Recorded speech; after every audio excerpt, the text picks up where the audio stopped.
Voltamos a apresentar Justiça na Tarde. Justiça na Tarde Debate. Pois bem, a partir de agora, então, o debate dentro do nosso Justiça na Tarde. E o assunto que hoje nós vamos abordar com as nossas convidadas é justamente o parecer que foi aprovado pela AGU, que é a Advocacia Geral da União, que fixou a pena de demissão para casos de assédio sexual, inclusive parecer assinado pelo presidente da República. Este é o assunto, então, que nós vamos estar abordando aqui com as nossas convidadas. E é evidente, você que está também nos acompanhando, e caso queira participar, basta que encaminhe sua mensagem de texto ou então de voz aqui para o WhatsApp da emissora, que é o 61-99975-8140. Nós estamos tanto pela 104,7, como também estamos no canal da nossa TV, ou seja, da nossa Rádio Justiça no YouTube. Você também pode nos acompanhar pelo vídeo, como também pelo áudio. É isso aí. Então vamos nós, a partir de agora, apresentar nossas convidadas com as quais nós vamos estar realizando, portanto, aqui este nosso debate. Doutora Cristina Alves Tubino, que é advogada criminalista especializada no direito em violência doméstica e familiar. Ela preside a Comissão de Combate à Violência Doméstica e Familiar da OAB, aqui da nossa capital federal. Doutora Cris, é sempre um privilégio também tê-la aqui nos nossos debates. Muito boa tarde para a senhora. Um prazer enorme, Walter, estar aqui novamente com as minhas colegas de mesa, cumprimentar especialmente minha amiga querida Carol, para nós falarmos desse assunto que é tão importante, né? E que eu acho que é muito mais do que só o assédio sexual, né? Falar também sobre violências que a mulher sofre e que às vezes alguns homens também sofrem no exercício das suas atividades profissionais, em ambientes que, em tese, todos deveriam estar seguros ali exercendo as suas funções. Então, acho que o tema é de extrema relevância e nós vamos poder falar de bastante coisa hoje. Com toda certeza. Doutora Carol é a doutora Caroline Sena, que é advogada trabalhista e sindical, especialista em compliance trabalhista, direito digital e LGPD, assessora jurídica da Federação Nacional do Fisco Estadual e Distrital e diretora da Associação de Advogados Trabalhistas do DF. Doutora Caroline, também seja bem-vinda. Muito boa tarde para a senhora. Muito obrigado por atender ao nosso convite. Obrigada, Walter. Boa tarde a todos os ouvintes e ouvintes. É um prazer imenso estar aqui com minhas colegas, com vocês da Rádio Justiça, doutora Mônica, doutora Cris, minha sempre professora, doutora Mabel. E aqui nós vamos realmente ter a oportunidade de falar de um tema bastante difícil, mas bastante importante, para que a gente rompa de vez com os silêncios que ainda existem nesse meio e nessa matéria, porque onde tem assédio não pode haver silêncio. Perfeitamente. Doutora Mônica Santos, também advogada, especializada no direito previdenciário, ela que, ou seja, também especialista no serviço público e diversidade e inclusão. Doutora Mônica, também seja muito bem-vinda, viu? Muito boa tarde para a senhora. É um prazer participar aqui com essas feras aqui hoje. Vamos nós. Doutora Mabelle Roque, que é administradora, docente, mestre em avaliação, atua com desenvolvimento de equipe, formação de lideranças, educação corporativa, RH, consultoria de treinamento e desenvolvimento de pessoas. Doutora Mabelle, também seja muito bem-vinda, seja, enfim, muito boa tarde também para a senhora e muito obrigado por atender ao nosso convite. Boa tarde, Walter. Boa tarde a todos os ouvintes. É sempre um prazer estar aqui. Ainda mais uma mesa rodeada de mulheres lindas, maravilhosas. Enfim, eu acho que a tarde vai ser bem produtiva. Esse assunto vai render bastante. Opa, e como vai, né? E como vai. Então vamos nós já entrando no assunto, uma vez que assédio sexual, quer dizer, está no nosso Código Penal e sempre passível de punição, com a detenção de 1 a 2 anos de detenção. Mas essa novidade no serviço público, quem de alguma forma praticar o assédio sexual, uma vez devidamente comprovado, com o devido processo transcorrendo até o final, caso a parte seja culpada, portanto, demissão, enfim, do serviço público. A primeira questão que eu gostaria de levantar com as nossas convidadas é justamente essa. Quer dizer, uma lei que, de alguma forma, através de um ato do presidente, transformou, portanto, também em demissão, ou seja, em demissão o assédio sexual. Um ato administrativo pode sobrepor uma lei? Ou seja, essa decisão da AGU não deveria passar pelo crivo do Congresso Nacional, ou está correto, a AGU está dentro da sua competência para que, de alguma forma, também tomará essa decisão? A pergunta está posta. Posso começar falando? Pois não, doutora Walter, Mônica. é o seguinte, a gente já tem mecanismos... A lei já existe. A gente já tem mecanismos pelo regime único do servidor público capazes de punir o servidor que comete esses atos, sem falar que é assédio sexual ou assédio moral. A gente tem na Lei 8.112, previsto lá nos casos de demissões, artigo 132, se não me falha a memória, as possibilidades, e ali a gente consegue, tal como em alguns casos da CLT, incluir aquela conduta do servidor que está praticando essas ações e que configure o assédio sexual. Na verdade, ele não está modificando a lei, né? A lei já existe desde 91 e então, foi uma interpretação. Ele está dando uma interpretação para que isso seja aplicado de forma correta. Só um minutinho, por mais que ele não seja capaz de modificar agora, isso é uma opinião pessoal minha, eu acho que é importantíssimo esse ato, até porque, como é o regime jurídico único dos entes federados, da União, os municípios que tenham os seus próprios estatutos se sintam com essa iniciativa para que também insira alguma forma para prevenir ou punir, né, em seus municípios também, que não sejam regidos pelo estatuto do servidor público, pelo regime único. Doutora Carol. Exato, assim, complementando o que a doutora Mônica está dizendo, a gente tem que levar em consideração que, de fato, a lei já existe e nós temos uma gama muito grande, né, de outros servidores que não são os federais, porque nós temos uma quantidade de 11 milhões e meio, mais ou menos, de servidores públicos no Brasil. Nós temos 560 mil servidores federais. É preciso dizer que esse é um parecer vinculativo na esteira dessa prevenção de combate, né, do programa de prevenção de combate às formas de assédio no serviço público. Então, ele vem por hora para o serviço federal, são 560 mil servidores públicos na ativa. Mas de todos os três poderes? Não, por enquanto só o federal. Nós temos ainda... Mas o legislativo e o judiciário entram nessa conta? Não, na verdade... Só o executivo? Nós estamos tratando dos servidores públicos da esfera federal, que são 560 mil na ativa no país. E aí, o que eu quero dizer com isso? Nós temos esse parecer que é vinculativo, por qual razão? A doutora Mônica falou, hoje a legislação já prevê, de forma não expressa, o assédio, tanto no artigo 117, quanto no artigo 132 do regime único, né, dos servidores públicos. E o que esse parecer da AGU tem feito? Padronizado, uniformizado, a fim de garantir uma segurança jurídica. Porque nós não tínhamos, ora, o assediador, ele poderia ter uma pena branda, ora, o assediador poderia ser demitido. E agora não. Agora, esse parecer vem com a pena prevista de demissão. Claro, Walter, que nós temos 60% do serviço público é municipal, 30% do serviço público é estadual e só o restante, 10%, é federal. Esse parecer vincula o federal, mas ele vai servir com certeza de base para que estados e municípios comecem a adequar o compliance de cada um, a regra de integridade de cada um, o próprio estatuto do servidor municipal e estadual. Eu levantei esse tema, doutora Cris, justamente a palavra correta é essa, né? A segurança jurídica, porque de repente alguém pode questionar, né? Caso venha a ser punido com essa determinação, ingressar na justiça, mas vem cá. Enfim, por isso é que eu provoquei. A questão justamente é que é provocar e jamais querer, de certa forma, livrar a cara de quem pratica esse tipo de crime.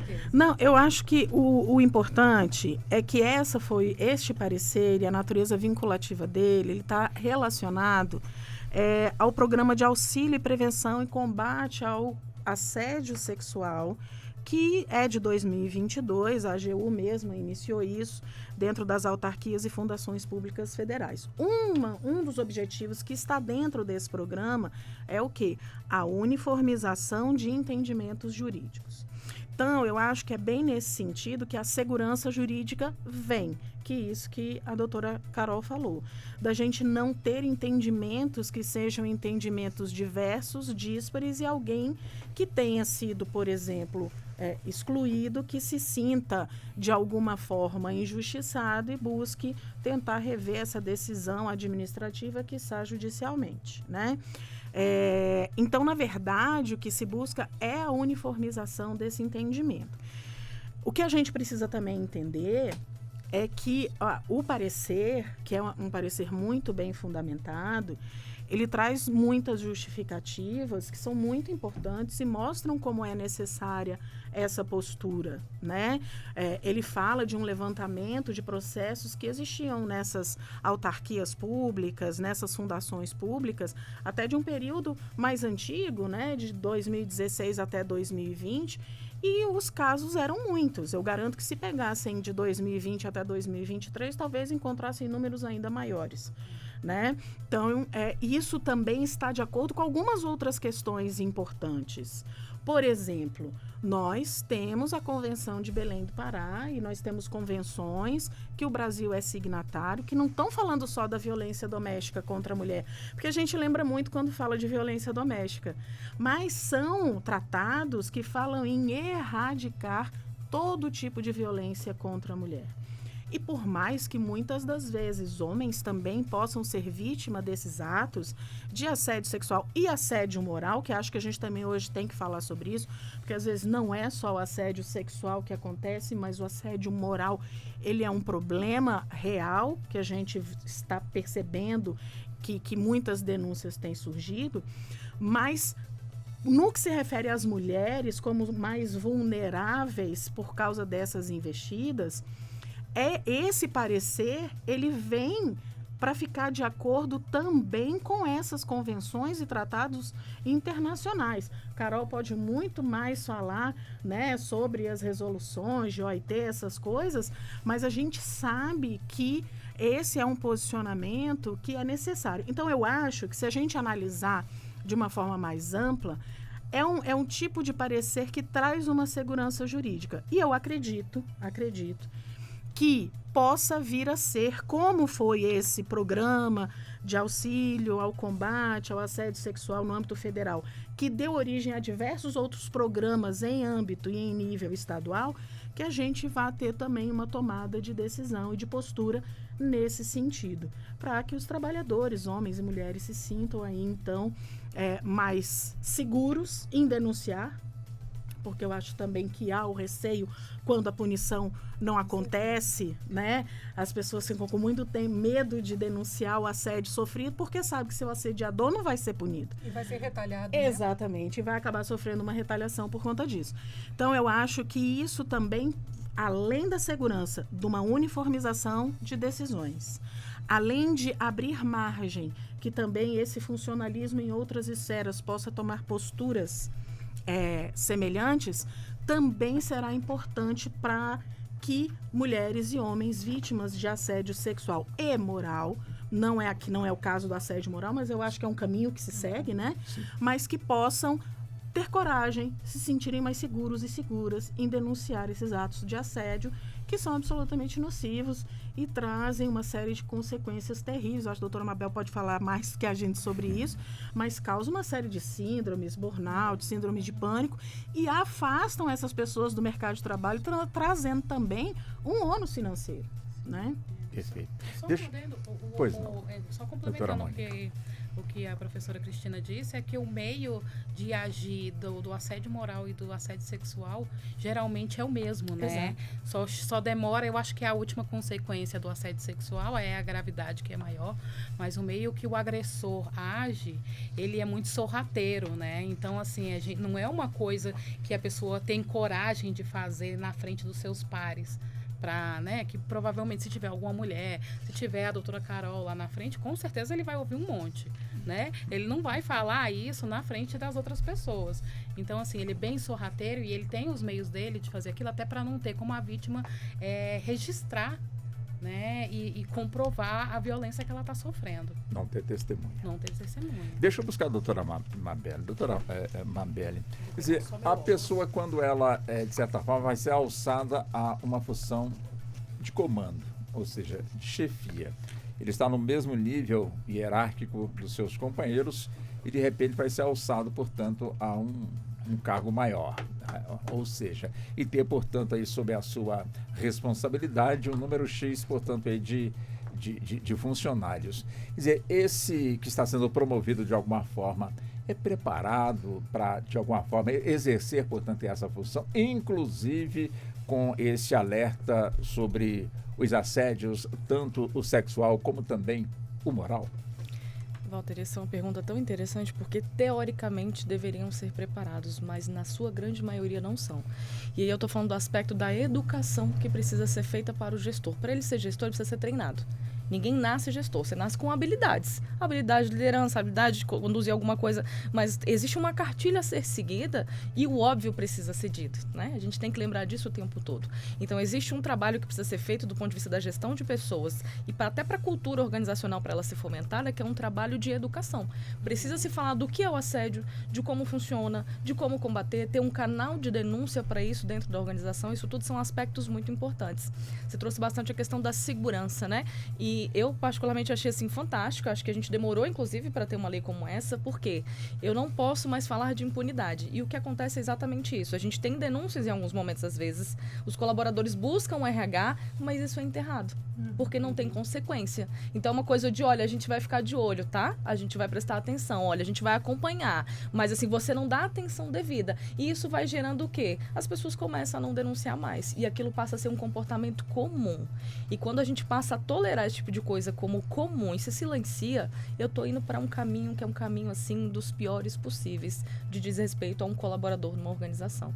Então, acho que essa lei, ela vem realmente, né? E espero que o federal aí, a gente vai ter o distrital olhando para isso, geralmente se assemelha, né? A gente vai fazendo uma replicação da legislação. Mas acho que a gente tem uma possibilidade de ganho muito grande, que é o quê? Falar mais sobre assédio. A gente vem falando sobre assédio moral, a crescente vem acontecendo, mas falar sobre o assédio sexual.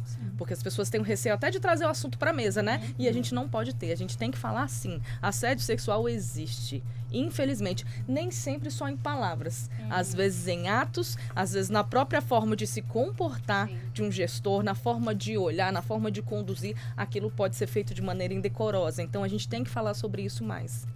Exato. Eu poderia fazer doutora só um adendo ao que a doutora Mabelle tem dito. Eu até falo com números, porque eu gosto, geralmente, de pesquisar o que tem acontecido. Eu até falei previamente, na nossa reunião prévia que teve aqui, que me assusta a quantidade, muito maior do que de todo o ano de 2022 até agora, quantidade de denúncias de assédio, mas, por outro lado, me traz um certo alívio por saber que as pessoas querem denunciar. Falar em assédio é falar em um tema que invariavelmente vai mexer com todas nós aqui. Ou nós já fomos vítimas de assédio, e não só... e eu acho que o assédio, pelo menos comigo, nunca foi tão velado. Sempre foi, assim... Escancarado. Um assédio escancarado. Ou uma piadinha, ou a sua roupa, ou o seu cabelo, ou, sabe? Então, assim, ou a gente está falando de algo que a gente já sofreu, ou a gente está falando de algo que alguém muito próximo, ou não tão próximo, já sofreu.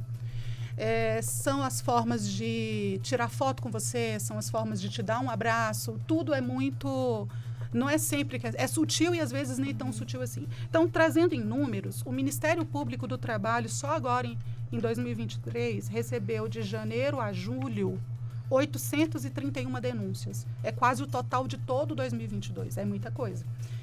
O TST, por dia, recebe 220 novos processos de assédio sexual e moral. Por dia. 220 novos processos de assédio sexual e moral. Por quê? O assédio moral está em voga e o sexual, Cris, o moral é gênero, o sexual ele se insere dentro de um tipo de assédio moral também. Então, os órgãos públicos aqui do DF, de janeiro até abril, já contam com 181 reclamações. Considerando que a gente já está em setembro, esse número provavelmente já dobrou.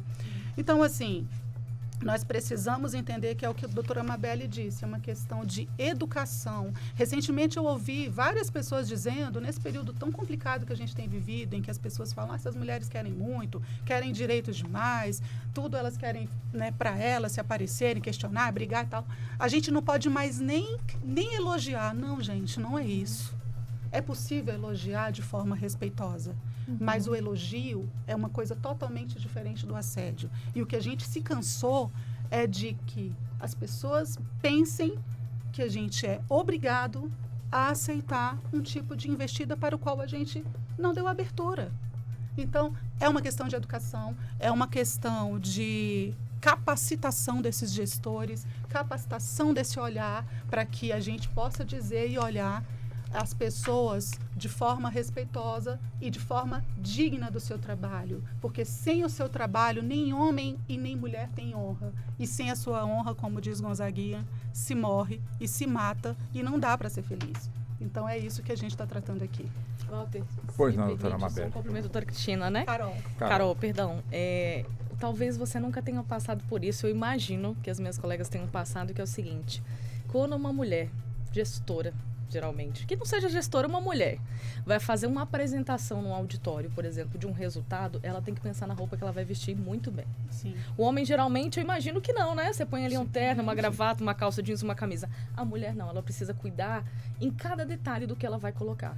Porque ela vai estar ali e, dependendo do que ela coloca, aquilo vai ser objeto de assédio, possivelmente, de um olhar mais desconfortável, de uma piadinha, de um comentário. Então, são situações tão comuns para quem é mulher, a gente já vivencia isso, já está tão acostumado, que a gente acaba assim, né, aprendendo a conviver e aprendendo, opa, calma aí, essa blusa aqui não, melhor não, porque eu talvez queira me preservar aqui, alguém pode entender errado, e uma blusa talvez que fosse normal, mas numa situação em uma sala geralmente rodeada de homens é diferente. E quando a gente fala da mulher na posição de gestão, isso acontece bastante. Por quê? Geralmente numa sala, isso aqui não acontece. A gente tem uma sala com gestoras, eu vou ter a maioria masculina e 1, 2, 3 mulheres, quando não a mulher numa posição de fazer uma ata, de ser uma secretária, de fazer um trabalho mais operacional, mas a mulher na gestão, ela tem que ter se portar de uma maneira diferente. Então, acho que a gente é ensinado a isso, né, desde o início da nossa postura profissional, a ter cuidado nas pequenas coisas, até no batom você tem que ter cuidado, porque se eu colocar um batom vermelho dependendo da reunião,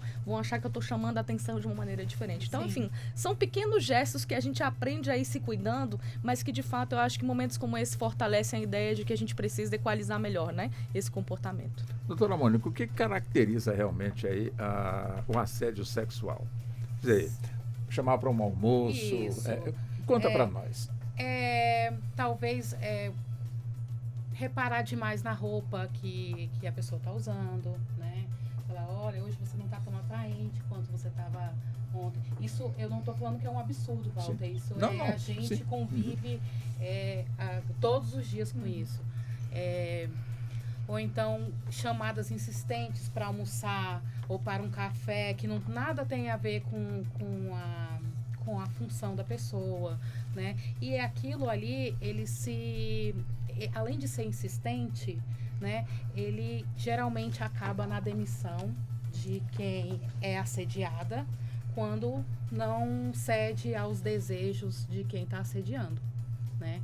Geralmente, para manter-se naquele emprego, a mulher geralmente tem que se subordinar a algumas situações vexatórias. Ou então, faça um uniforme que seja com uma saia mais curta, né? Gosto mais do seu cabelo de tal jeito. Piada de cunho sexual, né? Quantas vezes, né? A gente já ouviu isso.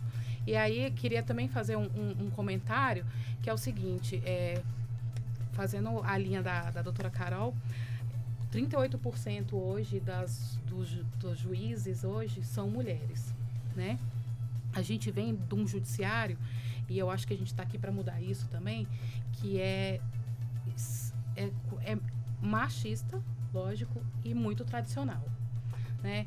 Então, em alguns processos, digo até processos meus pessoal, eu vejo que a ótica de quando é uma juíza para quando é um juiz mais tradicional, lógico que vendo que cada um tem o seu direito, do seu ponto de vista, o que é o direito ao cortejo, de que o homem pode cortejar a mulher, para um juiz tradicional, pode ser visto por uma juíza como um assédio sexual. Para o juiz, não. Nossa, o homem está no direito de cortejar. E é sempre muito difícil para nós que trabalhamos com justiça a questão da prova, como eu disse, que é sorrateira. Se não é sorrateira, é na brincadeira. Ela levou para o lado pessoal, era só uma brincadeira, era só, né, uma piada. E daí a gente faz essa ponderação, né? Acredito que a gente vai ter realmente uma relevância e ser levado mais a sério quando a gente tiver realmente a paridade de gênero, né, no judiciário, que a gente tem as mulheres julgando também causas de mulheres, e a educação, como a Amabile disse, de que posso chegar no meu RH, que eu tenho um canal, que eu posso falar sem me identificar, sem que eu seja punida, e ter a certeza de que aquilo vai ter algum efeito, né? Mas é sempre muito sorrateiro e é sempre muito... por que você não simplesmente não chega e fala? Porque a gente ainda tem medo, a gente vive com medo. Vão acabar revitimizando, né? E vão chegar e falar assim, mas o que você fez para dar tal abertura? Qual roupa que você botou para dar esse tipo de abertura? Porque como é que você estava sentada? Será que foi porque o jeito que você estava sentada que ele achou que você estava dando o mole? Você não sorriu demais para ele? Se fosse comigo, eu tava lascada, Walter, porque eu tô sempre rindo, então, né? Já era. Deixa eu buscar com a doutora Cristina. Quer dizer, quando se fala em educação, imagina a educação vem do berço. Ou seja, o que acontece realmente num ambiente de trabalho para que a pessoa se sinta realmente no direito de estar, enfim, ocupando um cargo e, de repente, com insinuações, às vezes, assim, tão sutis, igual o passo de de uma pessoa, enfim. Quer dizer, o que leva realmente uma pessoa a achar que ela, de fato, pode fazer aquilo, uma vez que ela está num comando e acha que ela é toda poderosa? O que será? Isso funciona mais no emocional? Faltou, portanto, uma educação de berço? Faltou uma orientação do RH? O que acontece nessa situação? Tá. Eu já vou chegar aí na resposta, mas eu vou fazer um caminho Inverso. Um pouquinho mais longo para chegar na resposta. Primeiro, eu queria só complementar uma observação que a doutora Mônica fez e que eu acho que é importante uma diferenciação que a gente faça aqui conceitual, tá? A gente tem alguns crimes de cunho sexual que podem ser cometidos, que não são apenas aqueles crimes mais violentos, como um estupro de vulnerável, né? Dentro desses capítulos, existe um capítulo no Código Penal, para os nossos ouvintes entenderem, que é o capítulo da liberdade, dos crimes contra a liberdade sexual. Exatamente porque a pessoa tem a liberdade de fazer e agir e o que quiser, e o que não quiser é dizer não, e depois do não tudo é crime, né? Um desses tipos penais, como você bem mencionou, é o assédio sexual, né? E o assédio sexual, ele está lá no artigo 216A, que nem você mencionou. Infelizmente, é um crime com uma pena bastante pequena, que é uma pena de 1 a 2 anos. Que, se a gente for pensar, é um crime que, pela pena por si só, não ensejaria a demissão. Não é isso? A gente também tem todo esse viés, que Carol pode até falar mais sobre isso. Mas ele tem elementos que são muito específicos, né? Então, o que o artigo 216A ele fala? Fala que o crime de assédio sexual, ele é constranger alguém com o intuito de obter uma vantagem ou um favorecimento de qualquer espécie, mas um favorecimento sexual. Então, obter uma vantagem ou um favorecimento sexual, prevalecendo esse agente, essa pessoa que busca esse favorecimento, da sua superioridade hierárquica ou ascendência inerente ali àquele exercício de emprego, de cargo, de função. É por isso que, às vezes, o assédio sexual ele pode acontecer fora de relações de trabalho. Por exemplo, entre professores e alunos. Isso, às vezes, a gente vê acontecer. Qual é o elemento mais importante? É que ele tem esse cunho sexual, né? E foi como a doutora Carol e a doutora Mônica falaram. Ele pode ser cometido, é um crime que a gente fala, que é um crime de condutas diversas. Ele pode vir de diversas formas. Ele pode vir como um e-mail, como uma observação da roupa, como uma observação do batom, como o envio de algum filme ou de alguma imagem inadequada, um nude, uma proposta. Então, ele pode vir de diversas formas. De uma forma mais camuflada, de uma forma mais sutil, ou de uma forma bastante clara daquela pretensão, né? Mas a gente precisa dessa ascendência. Quando a gente fala do assédio moral, que a Carol até falou que ele é mais o gênero enquanto sexual é uma espécie, porque ele tem uma especificidade, o assédio moral ele está relacionado à exposição das pessoas a uma situação humilhante, né? Reiterada, constrangedora no ambiente de trabalho, repetitiva, prolongada. E ele tem uma diferença, porque ele pode ser um assédio ascendente ou ele pode ser um assédio horizontal. Ele pode acontecer entre colegas de trabalho em que eu não tenho uma hierarquia, mas também trazem essas consequências, mas a diferença é que a gente não vai ter essa questão do cunho sexual. E a gente não pode esquecer também que existe um outro crime que não está relacionado ali com a relação de trabalho propriamente dita, mas pode acontecer no ambiente de trabalho entre colegas, né, coleguinhas, que é a importunação sexual. Né? Que é um outro crime que a gente tem, que também está relacionado a qualquer tipo de conduta inadequada, um abraço mais apertado, uma mão na coxa, né? Porque a gente às vezes lembra da importunação sexual só no ônibus, né? Isso. Todo mundo apertado, encoxada, passada a mão, mas isso também pode acontecer no ambiente de trabalho.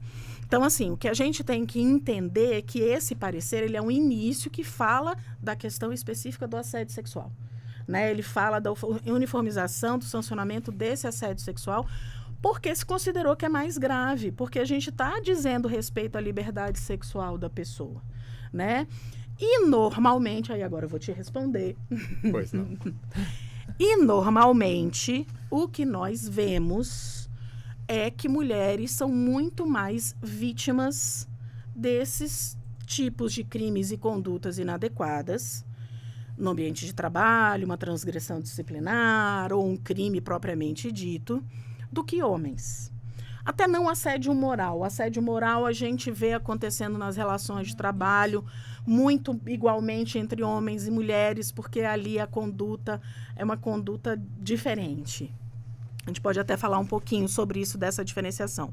Mas o crime do assédio sexual, a conduta do assédio sexual, geralmente, né? Como disse a doutora Amabelle, ele muito foca muito mais, a gente tem muito mais vítimas mulheres do que homens. E por quê isso? Aí a gente volta a uma conversa que nós já tivemos em vários programas aqui, né, Walter? É sempre bom trazer de volta. Por quê? Porque isso está relacionado à questão de gênero. Não tem como nós fugirmos destes crimes sexuais cometidos se nós não voltarmos à questão de gênero. Nós temos o sexo biológico, homem e mulher, mas nós temos o gênero, não é isso? Que é diferente, é como a pessoa é vista. E essa ideia de sexo binário também já está ultrapassada, né? Não vamos nem falar sobre isso. Mas do gênero, como é que as pessoas são tratadas? Então, a gente vai, é o que você falou, é realmente a questão da educação. A pessoa tem que aprender a ser gestor, mas os valores ela não vai aprender lá no trabalho dela. Ela não vai aprender que ela tem que respeitar, o cara não vai aprender que tem que respeitar a mulher lá quando ele virou chefe. Ele tinha que ter aprendido isso há muito tempo. E isso vem com educação. Então, a gente precisa trabalhar essa forma em que as pessoas se veem. E eu não estou falando nem de homens e mulheres como se veem, estou falando do todo. Porque hoje nós não podemos mais ver a sociedade só dessa forma binária do homem e da mulher. A gente também tem que entender as diferenças da sociedade e das pessoas LGBTQI, NP+, né? Que tem as suas peculiaridades, tem as suas perspectivas, e isso está dentro do respeito também. E são pessoas que sofrem muito assédio sexual e que são uma cifra oculta muitas vezes, porque são pessoas ainda mais vulneráveis que se sentem mais constrangidas ainda em noticiar. Então, eu acho que isso sim está relacionado à educação? Está. Está relacionado à forma com que as pessoas veem as outras? Está. Está relacionado com a violência de gênero? Sim, está. Então, é como nós tivemos uma discussão aqui anterior, nós estávamos conversando sobre a questão da violência contra a mulher, acho que foi exatamente no dia de aniversário da Lei Maria da Penha. Exato. Nós temos que mudar a forma de como a mulher é vista. Que ela ama igual, que ela não é só na paridade, é ser um sujeito de direitos também, né? Para nós não termos que nos preocuparmos com a roupa que nós formos usar. Para que nós não nos preocupemos como nós vamos nos portar no ambiente de trabalho, né? Se vai cumprimentar, se vai sorrir mais, se vai sorrir menos, se vão achar que eu tô com a roupa curta, se eu vou lá na comemoração, aí depois eu vou beber um chopp, vão achar que eu fiz isso, que eu fiz aquilo. Então, isso são preocupações de mulher. São preocupações, assim, que às vezes os homens nem conseguem perceber como isso já é inerente à nossa vida. É preocupação de andar no escuro, é preocupação de ir para uma parada sozinho, é preocupação da noite, é preocupação... Um dia desse, teve o aniversário de criança do meu filho, eu fiquei preocupada de ver se tinha manobrista, porque senão eu ia de Uber, mas eu ia pedir um aplicativo assim assado, porque eu já estava preocupada se eu ia parar longe. Isso é inerente à vida da mulher, isso é inerente ao ambiente de trabalho. E isso já causa um estresse. E aí a doutora pode falar mais do que a gente, porque e isso traz uma preocupação diária e permanente. Então, respondendo a sua pergunta, eu acho que tudo perpassa pela educação. A violência contra a mulher, porque isso aqui, de certa forma, é uma violência. Né? Como a gente sempre conversou, não é só a violência doméstica contra a mulher que existe, é a violência em todas as esferas. Né? E a vulnerabilidade da vulnerabilidade. Porque quando a gente fala em assédio, antes que eu sei que você vai passar para a doutora Mabelle, a gente está falando assim, a mulher é 3 vezes mais vítima. Aí vem um outro recorte. Aí vem a população LGBT, PNA+. É outra vulnerabilidade abaixo da vulnerabilidade até do gênero. Racial. Depois vem o recorte racial. A mulher negra mais assediada do que a mulher branca. E passando para o serviço público, por exemplo, um outro dado importante é que 70% do serviço público deve ganhar em torno de R$5 mil por mês. Então, ainda tem esse detalhe, Walter. A pessoa nem ganha muito, é o único ganha-pão dela, e ela se cala. Ela tem medo de perder aquilo, ela tem medo da retaliação. Da mesma forma, quanto mais vulnerável for essa parcela, mais o medo se intensifica, porque ela precisa daquilo ali, ela precisa daquele lugar. Né? Ela se submete. E só complementando, já para dar papo também, é que antes se achava que eram as mulheres mais pobres, né, que sofriam mais assédio sexual ou que estariam mais vulneráveis. Mas aí a gente teve esse caso da Caixa Econômica agora, do presidente da Caixa. Então, cargos altos, de alto escalão, e as mulheres sofrendo assédio sexual todos os dias, sem que ninguém, né, denunciasse. Então, assim, é uma questão realmente, como disse a professora Cristina, não é de gênero, é pela condição de ser mulher. Né? Não está ali porque ela é pobre ou porque ela está mais vulnerável, é pela condição de ser mulher. Ela não vai estar imune a nenhum dessas questões de assédio sexual enquanto a gente não resolver essa questão da violência de gênero. Doutora Mabelle, agora é com a senhora, né? Citada várias vezes, mas eu deixo também uma pergunta para a senhora. Quer dizer, no local de trabalho, quer dizer, entre os funcionários, de que forma é o olhar, no caso da empresa, quando surge um namoro entre os empregados? É levado como normal, natural? tem que ser comunicado, não tem que ser comunicado? Como é que funciona também essa questão? A senhora pode responder as questões aqui já postas, por favor. Acho que a doutora Cristina trouxe uma definição aí de assédio detalhada e assim, a gente precisa falar das relações de poder, né? Sim, que é o que está por trás claro. disso tudo, assim. Quando Toda a gente fala da violência relação contra a mulher, ascendente, né? Toda violência contra a mulher, tendo ascendência ou não, é uma violência de poder. Ela está relacionada ao poder. Né? E essa definição que você fez muito bacana da importunação sexual, do assédio sexual, porque isso acontece no ambiente de trabalho, né? Especificamente das duas formas. E essa relação de poder, eu acho que ela facilita, né? Quando eu tenho pessoas em relação de chefia, isso deixa quem está abaixo muito mais vulnerável. Então, a gente já fica, por si só, vulnerável por estar numa relação dessas, né? E aí eu preciso trazer de novo a questão do assédio moral, né? Ele começa, às vezes, até no próprio assédio moral. Um ambiente que já não é seguro, um ambiente que não é saudável e vai, de fato, gerando adoecimento em todos os sentidos. Se a gente for olhar hoje o nível de adoecimento dos servidores em si, mais de 50% é saúde mental. E a gente, claro, né? Vai ter aspectos vinculados à pandemia, vai ter aspectos de maneira geral em relação à ansiedade, em relação, enfim, a diversas outras coisas, mas certamente a forma como a gente tem dentro do ambiente de trabalho, ela tem impacto direto, porque são as relações que eu tenho, que eu exerço diariamente, né? Como é o tratamento, como é que meu gestor me trata, eu me sinto segura naquele ambiente, então acho que são reflexões muito importantes que a gente precisa fazer. E em relação à questão do namoro em si, existem políticas de relacionamento em algumas organizações. Existem organizações que colocam claramente que você precisa avisar quando há uma relação amorosa entre colaboradores.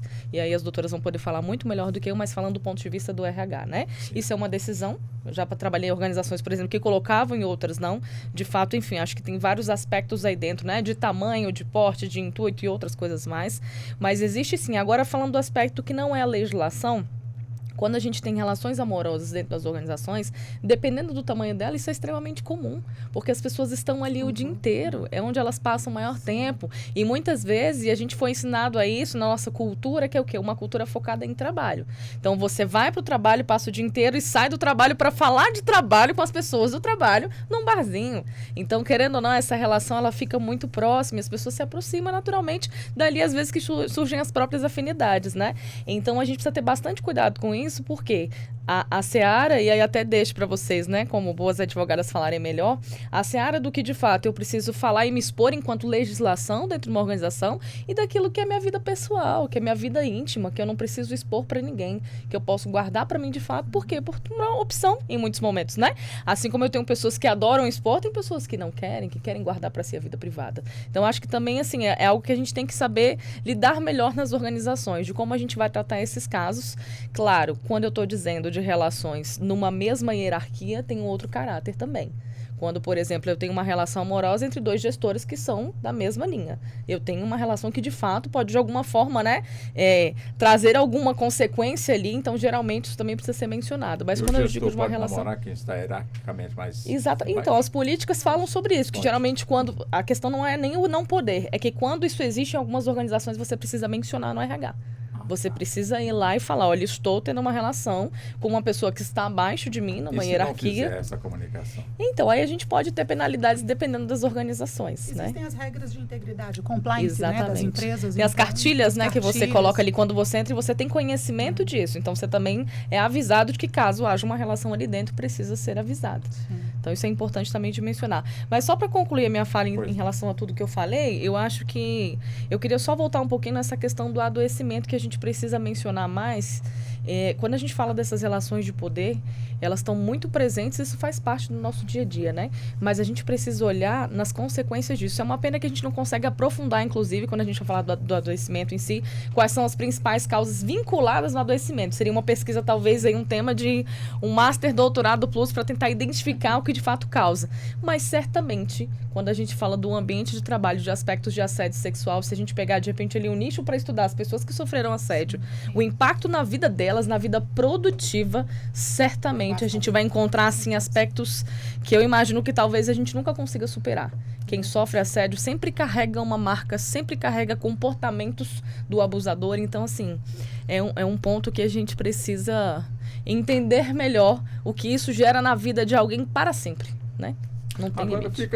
Foi até levantado aqui, eu acho bom a gente aprofundar um pouco mais, justamente nesse ponto, né? Ou seja, em que está ali, se sabe pelo menos que está ocorrendo, portanto, aí o assédio, a vítima do assédio fica inibida de poder comunicar, temendo realmente perder aí o emprego, R$5.000 por mês, um dinheiro que vai lhe fazer falta, aí fica naquela insegurança, é onde acontece também as doenças, né? De todos os meios. E aí, o que fazer? Se ela está agindo dessa forma, porque ela está insegura, não se sente, de certa forma, amparada. E aí, o que fazer, doutora Carol? Na verdade, Walter, a doutora Mabel até explicou um pouco mais sobre isso. Essas regras de integridade, os compliances, eles precisam ser melhorados, precisam ser difundidos, porque eu só vou ter medo de fazer alguma coisa. Por isso eu disse, quando eu trouxe a parte percentual de denúncias, de reclamações que nós já tivemos em 2023, e disse que, ao mesmo tempo que me assombra o fato de ser bem grande a quantidade, também me alivia pelo fato de que mais pessoas têm entendido que quando há assédio não pode haver silêncio. Nós não vamos mudar essa situação de coisas, esse estado de coisas com o silêncio. E mulheres precisam ajudar e empoderar outras mulheres. Então, assim, denunciar o assédio é esse empoderamento também feminino para dizer, não, eu não aceito mais essa situação de coisas. A denúncia desse assédio é na justiça trabalhista ou na penal? Não. Ou administrativa? Pode ser em vários, veja bem, porque o assédio sexual, ele tem repercussões em mais de uma esfera, em mais de um ramo do direito. Então, por exemplo, se você vai pleitear com relação ao direito civil, danos materiais e morais, o direito penal, como a professora Cris, a doutora Cris explicou, tem a tipificação lá no 216A, né? 216. Na esfera administrativa não precisa haver hierarquia e tampouco precisa ser continuado. Basta um único ato. Você pode ter uma instauração disciplinar, processo administrativo disciplinar. Então, nós temos um mix de ramos de direito que vem para acobertar e proteger a vítima do assédio. Então, você tem canais no Ministério Público do Trabalho, você tem um canal, por exemplo, no governo, Fala Brasil, que são 30 dias prorrogáveis por mais 30 para que eles te deem uma resposta. Você pode encaminhar. Você tem que se munir ao máximo de provas, porque, como a doutora Mônica diz, as provas são difíceis. Então, se é uma mensagem de WhatsApp, se é, sei lá, um jeito que é recorrente, de cantada, de presentinho, sabe? Então, você tem que se munir, você vai denunciar ou no Ministério Público do Trabalho, ou na delegacia, porque aí vai para a parte criminal, ou no próprio judiciário, porque pode ser causa, né? Empregado público, que é regido pela CLT. Nós temos, né, como causa de justa causa. Sim. É um motivo de justa causa, de demissão por justa causa. E a única coisa que afasta a punição é quando, na esfera criminal, porque elas não precisam andar em conjunto, tá? Essa análise do assédio, da importunação, ela não necessariamente precisa caminhar em conjunto. As esferas são independentes. São independentes. Né? Então, na verdade, a única situação que alivia o assediador é se na esfera criminal, de fato, ele for absolvido. É a única que aí vai repercutir. E também depende do fundamento da absolvição. Do fundamento da absolvição. Porque a absolvição, ela pode ter ali vários fundamentos. Ou porque ficou comprovado que o fato não aconteceu. Isso. Ou porque ficou comprovado que fulaninho não foi o autor. E aí sim seriam hipóteses que trariam diretamente uma repercussão. Mas a gente também tem outros motivos, por exemplo, da absolvição pela falta de provas. Isso significa que dentro de uma análise de uma prova criminal, onde eu preciso ter uma convicção para uma condenação, aqueles elementos não tenham sido suficientes, mas eles podem sim ser suficientes para dentro de uma esfera trabalhista, administrativa, numa esfera civil, onde se busca uma reparação de danos, porque a gente também pode ter essa repercussão de danos morais e materiais. Por quê? Porque essa pessoa pode acabar desenvolvendo algum tipo de transtorno, uma síndrome de pânico, um burnout, alguma coisa que vai afastar do trabalho e que vai precisar de ter uma série de despesas, né, que ela pode até buscar A reparação. uma vez que fique demonstrado o ato, a reparação. Então, a forma como a prova é trabalhada e como ela é apreciada, ela pode ser diferente e pode ter uma influência ou não, né? Mas aí, completando, já que eu já interrompi Carol aqui... Não, foi ótimo.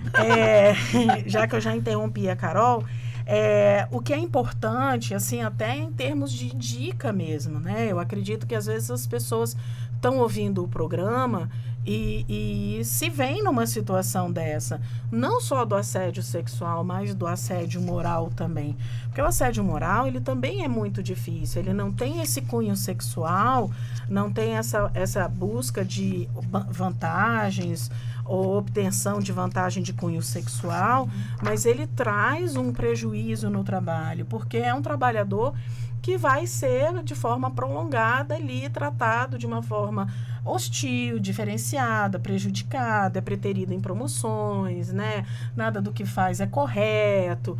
Então, vai ter todas essas nuances. Então, às vezes as pessoas estão ouvindo. Então, é muito importante. A gente sabe que são condutas e crimes que são cometidos de forma muito escondida, né? Mas é importante que as pessoas que sofram esse tipo de violência, de assédio sexual, assédio moral, outros crimes, né? De importunação, como a gente já falou também no caso da violência doméstica, é que na medida do possível produza essas provas. Por que eu digo isso? Porque eu lembrei que Carol falou da história do WhatsApp, né? Hoje as pessoas às vezes mandam mensagens no WhatsApp sem nem pensar no que pode acontecer no amanhã, né? É verdade. Então, mas o que é muito comum também é a vítima ficar tão constrangida que ela apaga. Ela quer apagar porque ela não quer ver mais, não quer que ninguém veja.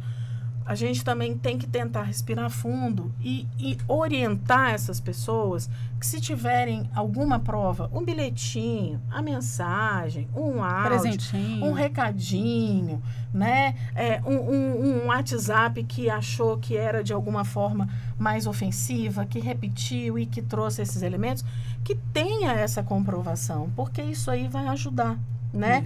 Ainda que a gente tenha uma presunção de veracidade ali na palavra da vítima dos crimes sexuais, também não se vai ter como decidir se não tiver prova alguma. Então, essas pessoas que estão passando por isso, é bom que elas, vendo a situação, que elas consigam produzir provas, ter esses elementos. Gravação telefônica, né? Tem até um precedente bom do Supremo que diz que gravar, a pessoa pode gravar sem o conhecimento da outra para produzir essa defender, prova, porque ela não tem como. Às vezes ela é tão difícil, essa prova, que o único jeito é ela gravar. Eu fico aqui me imaginando, doutora Mônica, a prova testemunhal numa empresa que a testemunha vai depor contra o chefe e a favor de quem está sofrendo, portanto, aí o assédio. Muito difícil. Como é que fica essa situação, Muito doutora difícil, Walter, muito difícil. Primeiro porque geralmente são os colegas de trabalho que convivem com o chefe e com quem está sofrendo a violência. Segundo, a própria testemunha, ela também teme o próprio emprego, né? Então, a gente continua na questão da subordinação ali. Mas ela não pode sofrer também por omissão? Ela provavelmente não vai contar a verdade dos fatos ali. Não vai querer se envolver. O problema todo é porque a gente não quer se envolver. Eu estou dizendo a gente como população, né? Ela não quer se envolver porque ela também tem as questões dela, tem o emprego dela, quer se prevenir, não quer se meter com isso. Por mais... A gente vê que na maioria dos casos eles preferem correr o risco da omissão do que ter o enfrentamento com aquele chefe. Eu estava...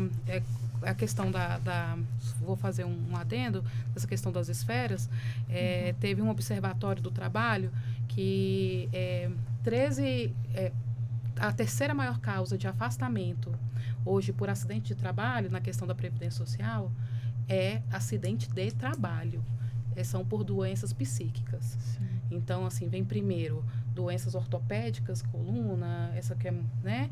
Segundo, coração, e depois doenças psíquicas. Não estou falando de doença comum que a pessoa adquiriu ao longo da vida. Estou falando de doenças de trabalho.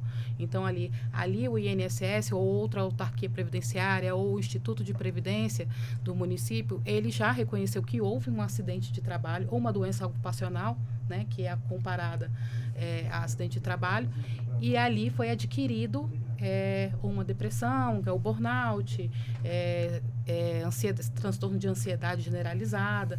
Então, a gente vê que hoje as pessoas acabam sofrendo, adoecendo, se afastam, e esse aí talvez seja o momento delas falarem assim, agora eu vou agir. Estou afastada, estou aqui recebendo meu auxílio-doença, não preciso voltar para aquela instituição ou para aquela entidade, e agora talvez eu me recomponha porque eu já saí do meu ambiente. Então, ali talvez seja o momento da retomada do trabalhador que a gente tem visto. Pelo menos nos meus casos que eu vejo, geralmente, o momento que a pessoa está em casa afastada é um momento de encorajamento dela para tomar a atitude de tentar falar, não, agora chega, agora eu já cheguei no meu limite, o INSS ou a Justiça reconheceu que eu sofri e eu não vou mais voltar para aquele ambiente de trabalho. E ali é a retomada. Doutora Mabel, nós temos 2 minutinhos antes de irmos para o intervalo, mas essa questão da proteção de testemunha, de que forma as empresas atuam quando deparam com a situação como essa e tem testemunhas do fato? Essas testemunhas são protegidas, precisam ser protegidas, tem todo um sistema de proteção a essas testemunhas ou não? Deveria ter, mas nem sempre tem. A realidade é essa, né? O ideal é que a gente encaminhe isso para uma unidade de correção para que faça uma avaliação. Isso, inclusive, é importante lembrar que isso não é uma investigação que o RH faz. O RH, às vezes, ele recebe a denúncia, ele acolhe, se não tiver um canal externo, e ele precisa repassar isso para frente. Até porque ele não é a pessoa indicada para fazer uma investigação, ele não é treinado nem capacitado para isso, né? Então, você encaminha para a unidade de correção para ser analisado, enfim. E aí se avalia o que se tem. Teoricamente, as testemunhas deveriam ser protegidas, mas nem sempre isso acontece. De fato, muitas vezes... Muitas vezes isso é muito comum na cultura que a gente tem organizacional, muitas pessoas são expostas, né? Você vira o estigma ali, olha, aquela pessoa ali está denunciando assédio, toma cuidado, melhor nem levar para reunião. Então, infelizmente, existe um olhar que ele é uma deturpação do processo. E aí, queria só nesse minutinho final falar sobre isso, assim, o combate, ele é muito cansativo, né? Nem sempre as pessoas têm energia para combater, a gente precisa lembrar disso. O burnout, ele é uma doença ocupacional e ele vem de um ambiente em que a gente tem um estressor. Muitas vezes o estressor é o excesso de trabalho, a relação de trabalho, o assédio moral ou sexual pode ser causa assim, de burnout, uma das, dentre várias outras. Mas às vezes você está tão cansado que até para reconhecer que você está numa situação de assédio, você não consegue, não tem clareza. Porque aquilo te consome a sua energia. Então muitas vezes esse combate, ele é cansativo, ele exige uma energia muito grande e você está tão adoecido que você não consegue. Então a gente também não pode esquecer disso, né? Que essa estatística que está aí, ela certamente não é estatística real. É de quem teve a coragem de combater, mas nem todos têm. Muitas vezes por omissão, por sentir seguro, mas muitas vezes por adoecimento mesmo. Verdade. Nós vamos para o intervalo? Passou rápido? Muito. Sempre.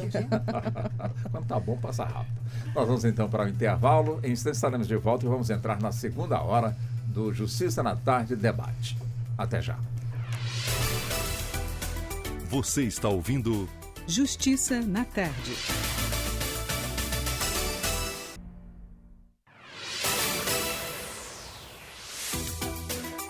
Voltamos a apresentar Justiça na Tarde. Justiça na Tarde Debate. Ok, vamos lá. São 16 horas mais 6 minutos. Estamos nos estúdios e, claro, dando sequência ao Justiça na Tarde Debate. Hoje conosco no nosso debate que foca justamente sobre a questão da violência doméstica, foca também a questão do assédio sexual, como também nós vamos focar neste momento também a respeito de uma decisão da Justiça que manteve fora do concurso público, ou seja, eliminado, candidato autor de violência doméstica.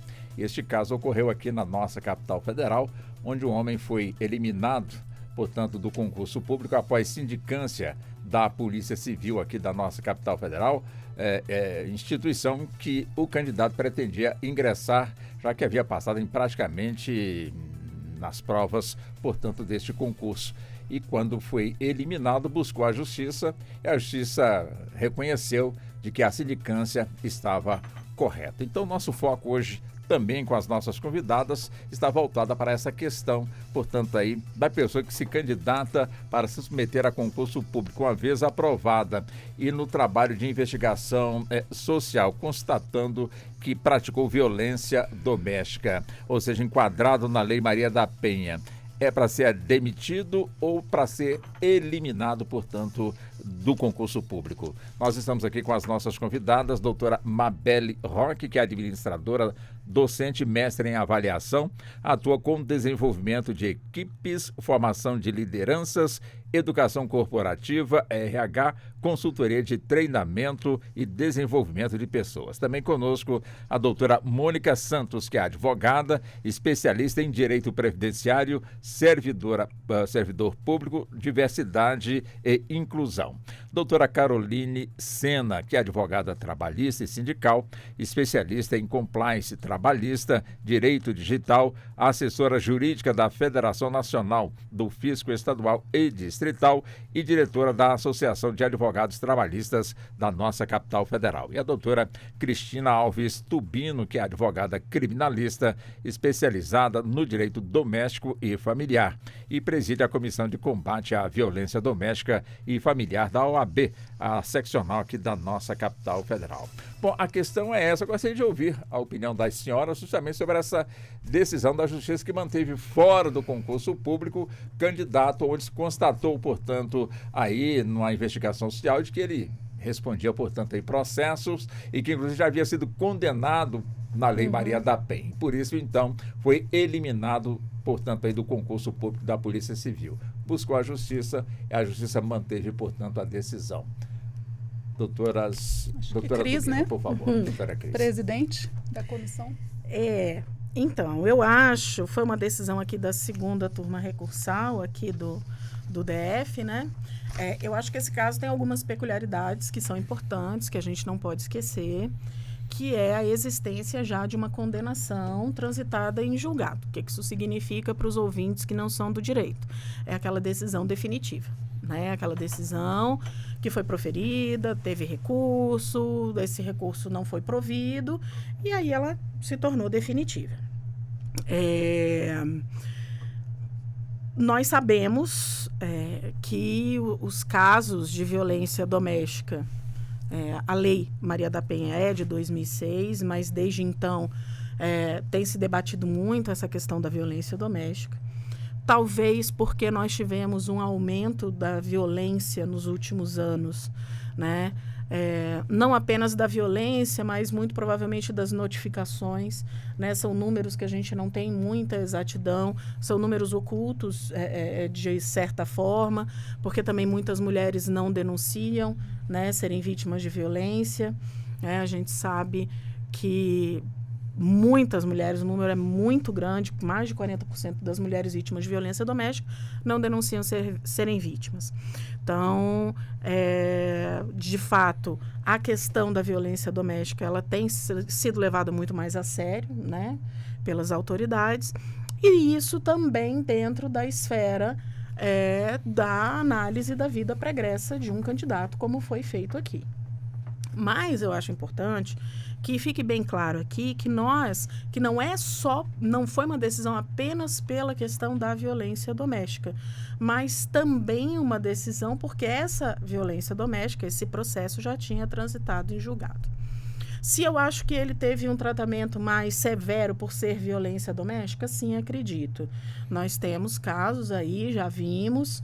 Claro que dessa decisão aqui ainda cabe uma espécie de recurso, acho que ele ainda vai poder recorrer para instâncias superiores, mesmo sendo juizado, onde tem uma restrição maior para recursos, acho que ele ainda vai poder buscar e rever essa decisão.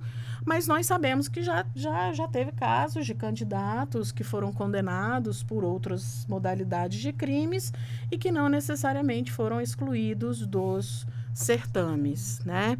Então, eu acho que isso também tem a relação com a forma que nós estamos, ainda bem, vendo e repudiando a violência contra a mulher, né? Agora, é muito importante que a gente tenha essa percepção de que já havia uma decisão definitiva, né? Porque não é porque uma pessoa registrou a ocorrência, responde a um inquérito ou ainda responde uma ação penal, mesmo que seja por uma violência doméstica, que ela poderia vir a ser excluída de um certame, exatamente por causa dessa incerteza, se ela seria condenada ou se ela não seria condenada, e aí nós estaríamos violando um princípio constitucional, né, da presunção da inocência ou da não culpabilidade, que nós não podemos nunca esquecer. Mas não deixa de ser um alerta, ou seja, para quem de alguma forma pretende ingressar no serviço serviço público. público. Né, que vire. A OAB a modificação já modificou o estatuto, né, e já não pode, né, logo após sentença transitada em julgado também, né, já são afastados. E a gente espera que não haja mais espaço para isso, que tenha mais ações desse tipo, né, que seja nos concursos, que seja nos órgãos de classe, que seja, né, não dá para conviver com isso mais. O que é mais interessante é que, assim, como no início da nossa conversa aqui, a doutora Mônica até mencionou, não é por falta de legislação, mas causa tanto espanto que, mesmo não havendo a falta da legislação, a gente tem inúmeros gargalos e a gente precisa o tempo inteiro reafirmar que não pode, o assédio não pode, a violência doméstica não pode, a violência de gênero não pode, mas por que a gente precisa o tempo inteiro reafirmar, quer por um parecer vinculativo, quer por uma modificação no Estatuto da Advocacia e tantos outros mais? A gente também tem visto uma quantidade imensa de assédios nos consultórios médicos. Tem sido assim, absurdo. Então, não falta legislação. Falta, como a doutora Mabelle disse, uma educação. Às vezes a gente tem muita legislação no país, para tudo, mas falta educação. Isso está relacionado à questão de gênero. De gênero. É a forma como a gente vê a mulher.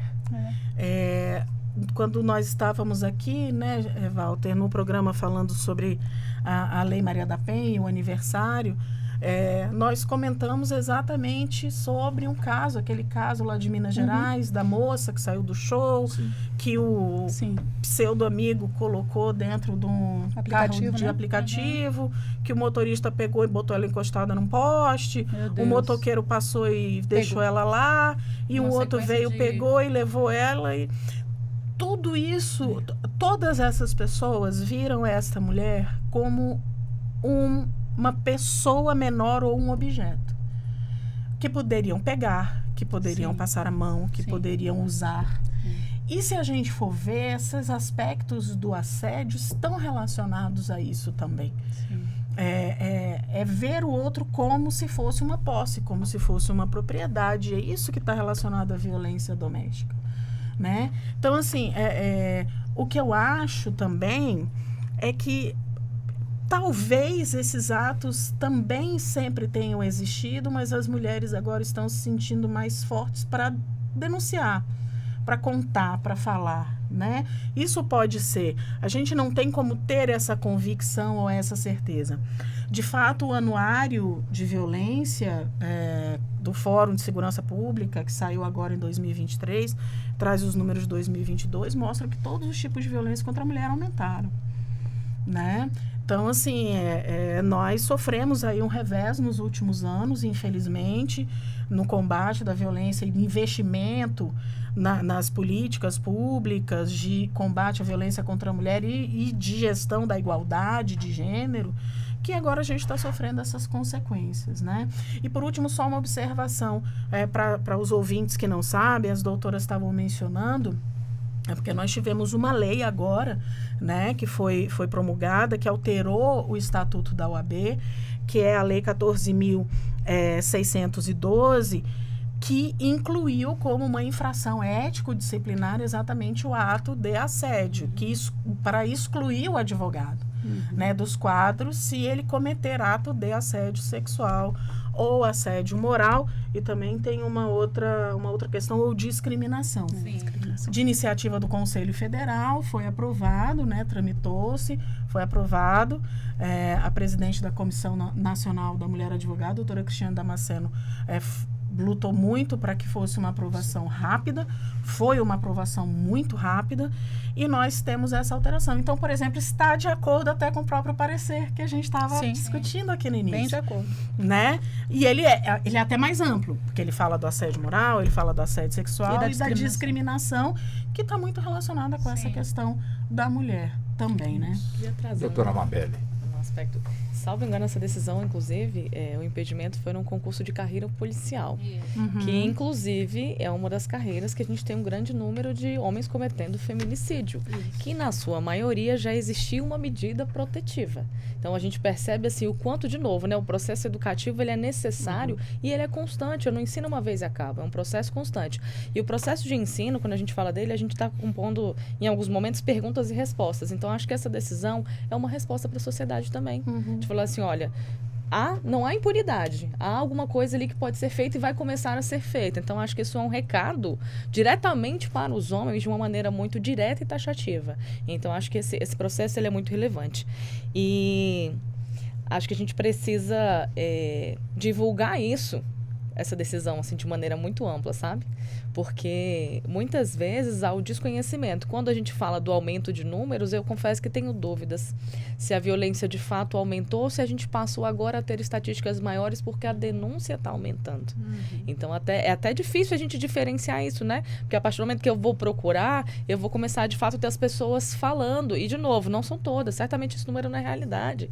Quantas pessoas ali não se calam por receio? Então, enfim, eu particularmente acho que é uma decisão que dá uma resposta para a sociedade e a gente precisa falar disso. De perguntas e ter respostas. E o policial,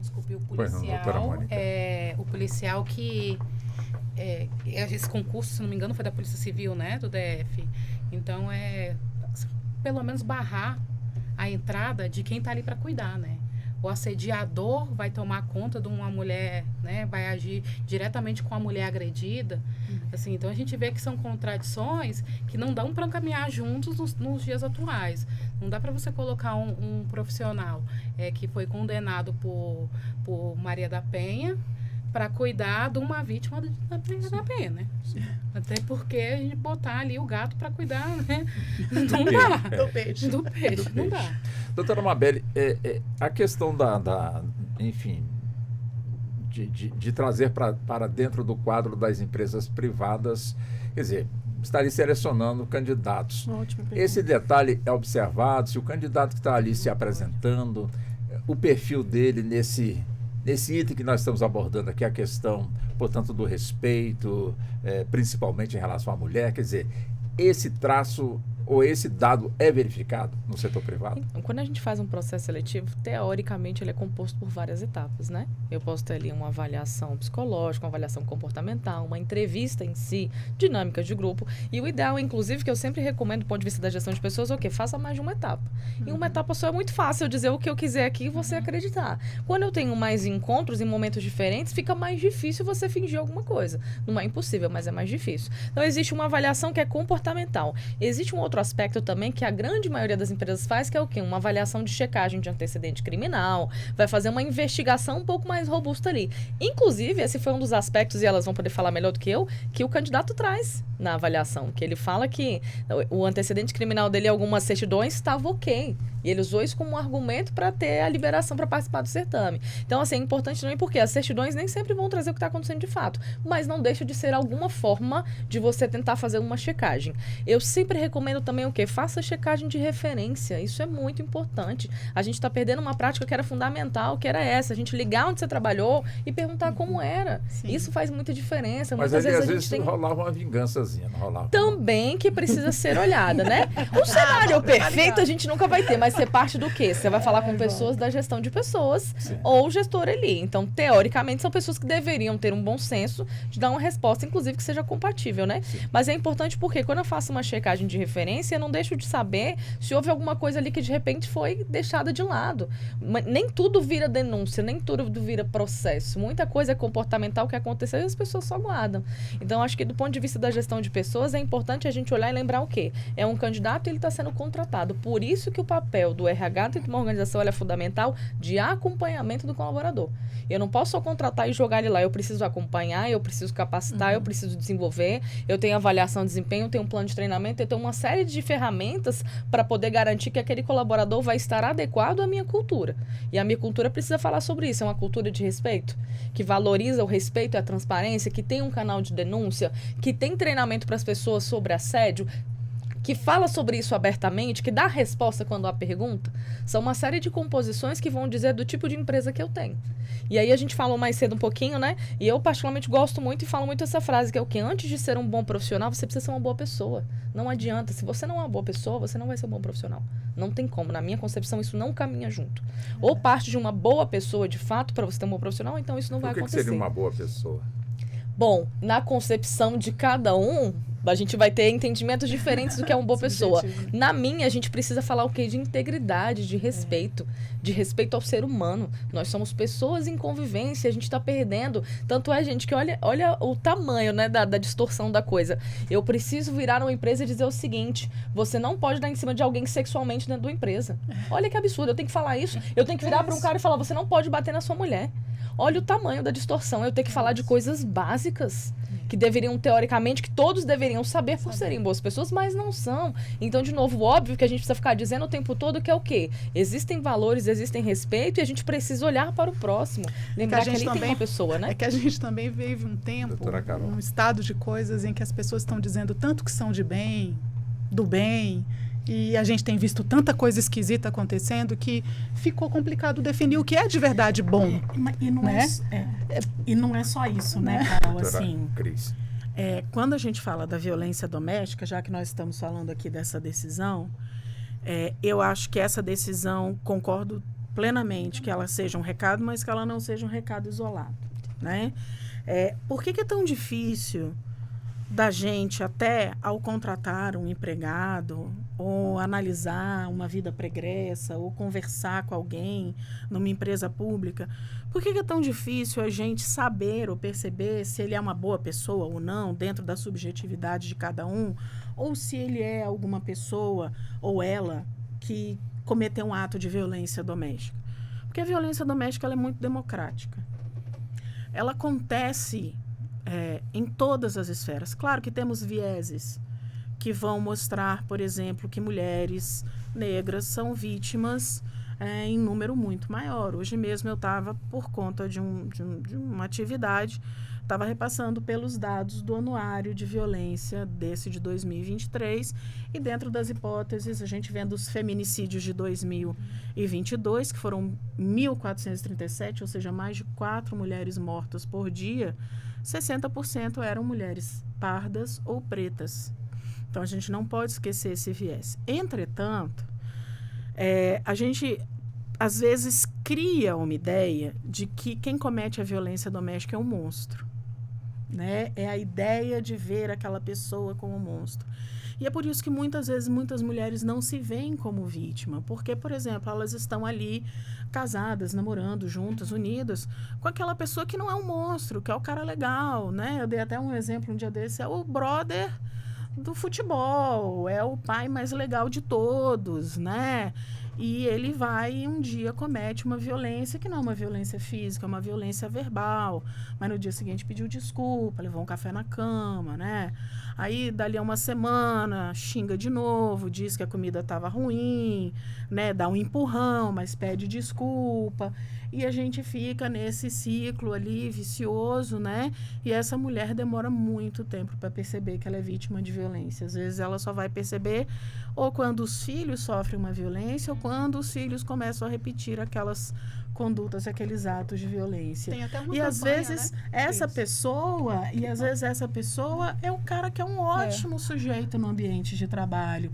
É tranquilo, ele nunca fez nada, mas às vezes vem um ato, um fato que se faz perceber, né? E isso é muito complicado, e é muito complicado exatamente por causa dos números também, né? A gente tem números assim.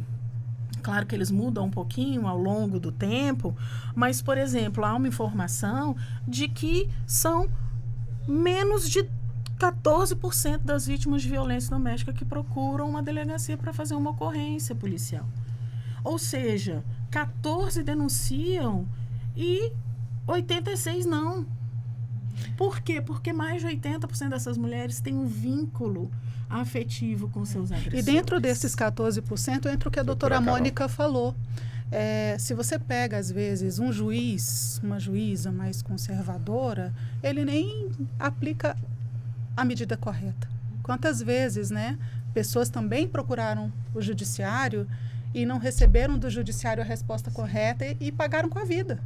Então, além de tudo isso, além do espectro, né, da quantidade de pessoas que denunciam ainda ser muito pequeno, a gente ainda não tem uma resposta satisfatória. A gente ainda não tem uma visibilidade satisfatória. A gente está aqui na capital federal e foi assustador a quantidade de feminicídio. É assustadora a quantidade. Ainda estamos aqui com uma quantidade 26. assustadora de feminicídios. Então, a gente precisa falar mais e a gente precisa de mais empatia. A gente precisa de mais empatia para entender e tirar essa mulher desse ciclo que a Cris está dizendo aqui muito bem, né? De que ela não enxerga. É como se fosse aquela parábola do sapo que vai ficando ali dentro do caldeirão. Ele não percebe que a água está esquentando. Ele não está percebendo. Ou então ela percebe e não consegue sair. É porque isso está muito relacionado com a violência psicológica, né? Assim, é uma conduta muito comum. Né? Na verdade, a gente às vezes vê passando na televisão o feminicídio, que já temos 25, 26, provavelmente, né? Que dá aí muitas mulheres sendo mortas. Aqui no DF, mais do que 2022, 2021, 2020, 2019, 2018, mais do que... É porque, geralmente, essas violências, elas começam de uma forma mais sutil, né? E a violência psicológica, ela acontece dessa forma, de afastar essa mulher do seu núcleo de segurança, desestabilizá-la. Parece até muito assédio moral, né?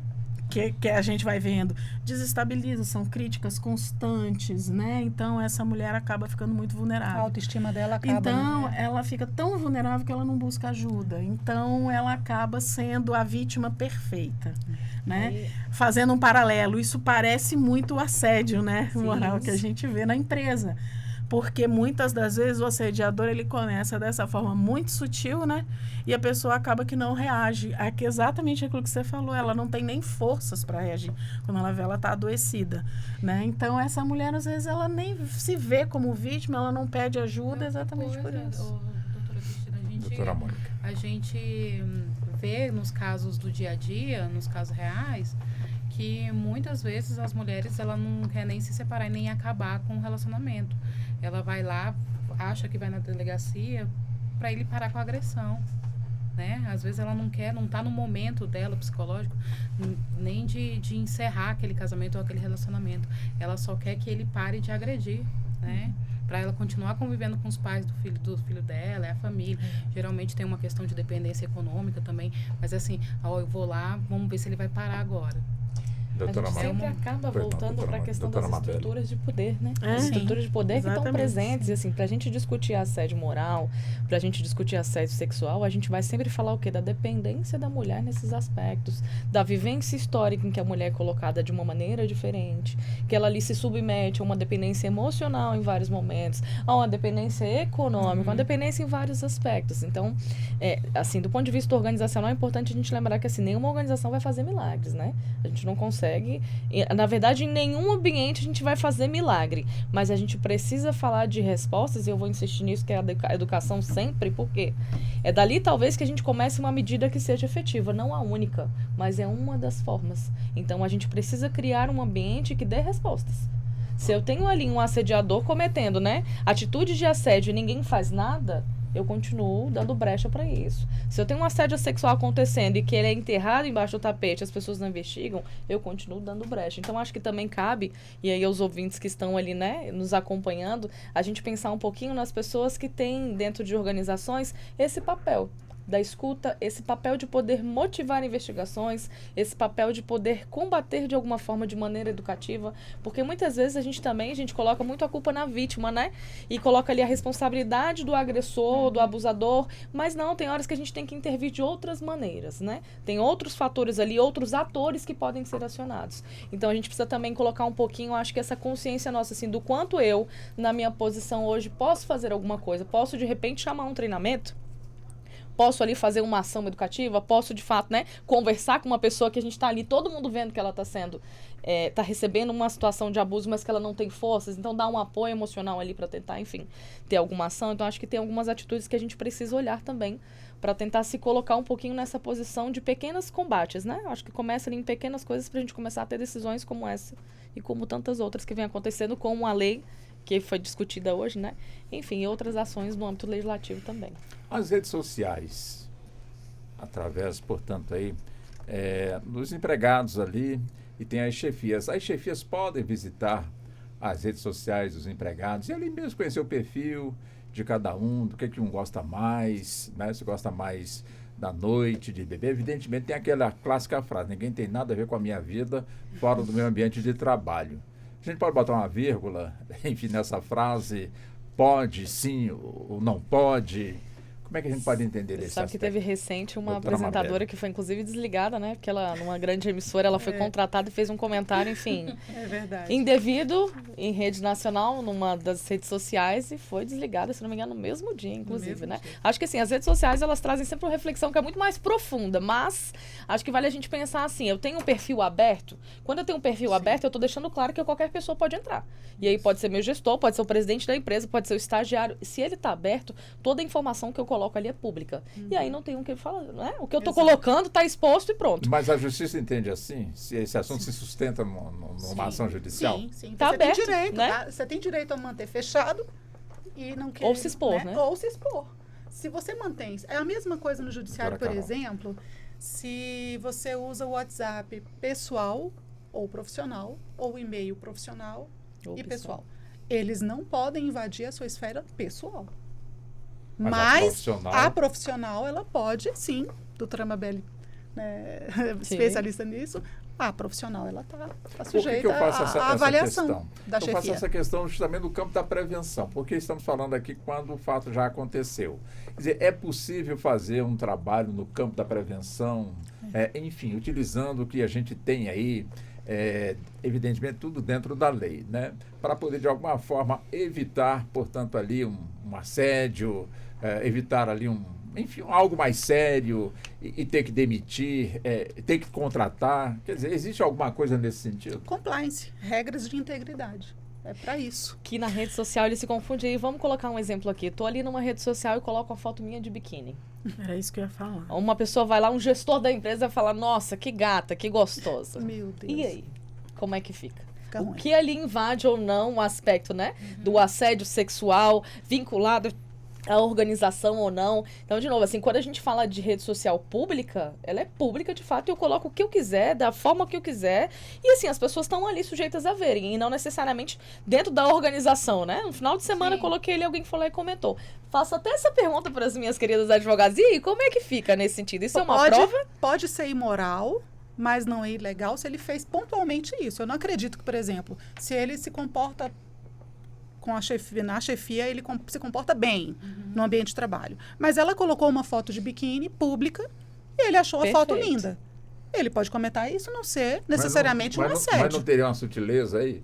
Depende de como ele vai se comportar depois da foto. É isso que Foi eu ia falar. uma vez, Ele né? não Foi pode isolado. Ele vai se comportar Ele não pode depois da foto. printar essa foto e depois Isso. sair distribuindo pro coleguinha. Exato. É o comportamento dele, anterior e posterior, que vai definir se saiu da imoralidade para a ilegalidade. Eu acho que tem várias camadas nessa pergunta que o Walter fez. É verdade, tem Eu mesmo. posso falar de um caso Eu acho real que depois? tem, só para eu concluir aqui, eu acho que tem muitas camadas e muitas nuances, assim. Eu acho que tem a questão realmente da pessoa poder postar uma foto e isso não ser utilizado contra ela dentro da empresa. Eu acho que isso é um ponto. Uma pessoa, uma mulher, um homem que estava lá, foi passear de lancha, viajou, foi para a praia, postou uma foto lá de biquíni, de calção. Se ela não está cometendo nenhum crime contra ninguém, eu acho que isso também não pode ser utilizado pela empresa para utilizar isso contra ela, né? Acho que tem essa questão do comentário que pode vir, eu acho que também fazer um comentário lá, o que não pode é fazer um print e depois ficar distribuindo no grupo dos coleguinhas, né? Porque aí a gente sai dessa esfera do comentário do perfil aberto, que todo mundo pode comentar, etc e tal, não é isso? A gente tem essa questão e a gente também tem várias, né? Mas a gente tem também, por exemplo, a nuance de, às vezes, as redes poderem vir a ser usadas como meios para o cometimento de violência contra as mulheres. Sim. Porque elas têm sido cometidas, esses crimes têm sido cometidos. E a gente ainda tem, se a gente fosse discutir isso, dava um programa inteiro para falar sobre uma discussão, por exemplo, de uma deepfake. Isso. Deepfake são aquela criação de imagens e de vídeos se utilizando de rosto de uma pessoa e de corpo de outra, com o objetivo de causar algum dano àquela mulher, né? Então, normalmente pega o rosto de uma mulher, coloca lá dentro de um filme pornô para distribuir como se essa mulher estivesse realizando aquele ato. E a gente nunca pode esquecer também uma outra camada disso, né? Dentro dessas relações de trabalho, aí eu vou até além um pouco, é que nós hoje temos uma lei, né, que é a Lei Mariana Ferrer, que eu sempre anoto os números da lei que eu esqueço, que é a Lei 14.245 de 2021, que é uma lei que não é aplicável apenas e tão somente no caso de violência doméstica, mas é em todo e qualquer processo que não se possam utilizar de imagens ou de qualquer tipo de meios para diminuir aquela pessoa, ou o reclamante ou reclamado, ou uma testemunha para tirar a credibilidade dela. Todo mundo aqui sabe que o caso aconteceu. Estava sendo julgado um crime determinado e o advogado da outra parte pegou uma série de prints da rede social dessa moça, de biquíni, posando e tal, e usou para tirar a credibilidade dela. Então, isso não pode ser usado. Tanto não pode o coleguinha fazer o print e espalhar no grupinho dos amigos, como também a empresa não pode se utilizar dessas fotos se elas não estiverem ali prejudicando a imagem da empresa, que no caso daquela apresentadora, ela falou mal, né, Ela gente, falou da mal. empresa. Então, aí é até uma justa causa. Só Também a fala em pessoa tem que ter política. bom senso, né? Mas, assim, não pode ficar pegando isso, porque a gente não vai só para a esfera da roupa, às vezes dos relacionamentos. Sim. Às vezes uma pessoa que tem um relacionamento homoafetivo começa a ser prejudicada dentro do trabalho por aquilo, ou isso vira um ato de um assédio moral ou um assédio sexual. Então, a questão das redes sociais dá um programa inteirinho pra gente falar sobre isso. Vamos marcar. Porque, inclusive, porque tem outras enormes discussões, assim, da discriminação algorítmica da mulher.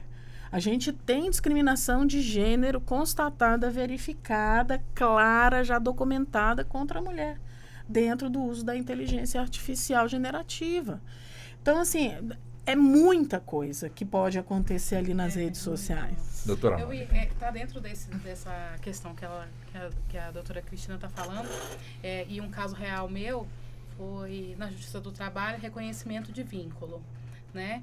E aí, na questão do reconhecimento de vínculo, a gente requereu a gratuidade de justiça na esfera trabalhista. E aí, a parte que estava atuando em defesa da empresa, eles foram alegar que o cliente não tinha direito à gratuidade de justiça porque ele viajava muito para o exterior nas férias. E aí, para comprovar as viagens dele do exterior com perfil aberto do Instagram, milhões de fotos dele. Eles só printaram as fotos que ele estava com o parceiro dele.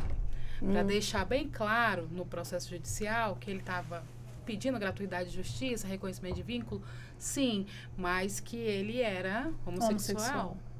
Porque não botou nenhuma foto dele sozinho. Com 1.000 fotos que ele tem no perfil, botou a foto só dele com o namorado, né?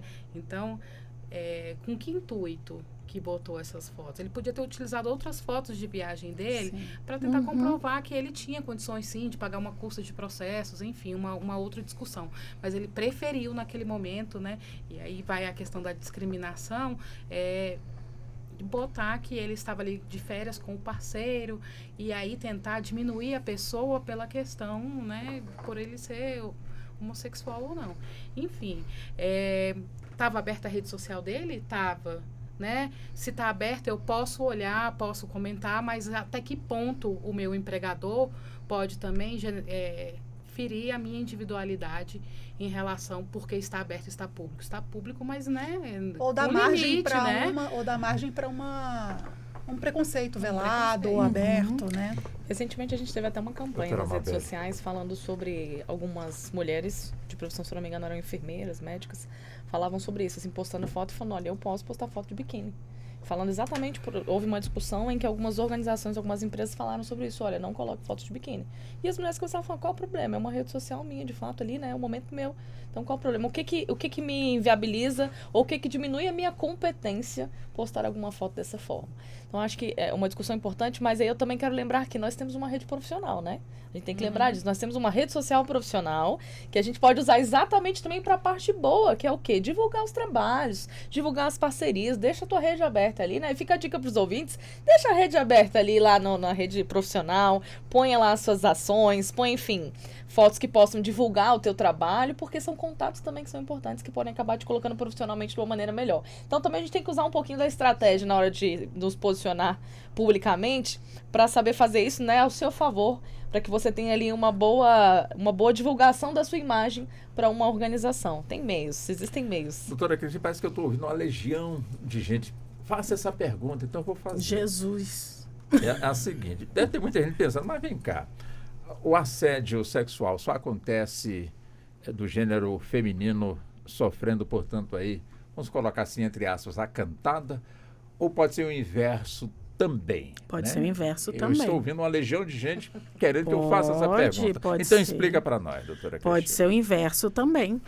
Eu até tinha comentado isso no começo, né? O crime do assédio sexual, 216A, ele não tem nenhuma especificidade falando que tem que ser o homem contra a mulher, né? Então, a gente pode sim ter o assédio sexual sendo cometido por mulheres superiores, hierárquicas ou com algum tipo de ascendência contra homens. A questão é que é muito mais comum a denúncia e, às vezes, o cometimento contra mulheres do que contra homens, né? Os homens, normalmente, eles têm muito mais constrangimento, né, de contar que tenham sido, de alguma forma, assediados. Mas o tipo fala constranger alguém. Na hora que a gente tem constranger alguém, pode ser alguém homem-mulher constrangendo alguém homem-mulher. Então, eu posso ter esse assédio sendo cometido de uma mulher contra uma mulher, de um homem contra uma mulher, de uma mulher contra um homem, de um homem contra um homem. Não tem nenhum tipo de vedação quanto a isso. Os outros elementos é que são importantes, né? A busca do favorecimento sexual, se utilizando aí da hierarquia ou da existência de uma superioridade em razão de um emprego, de um cargo ou de uma função.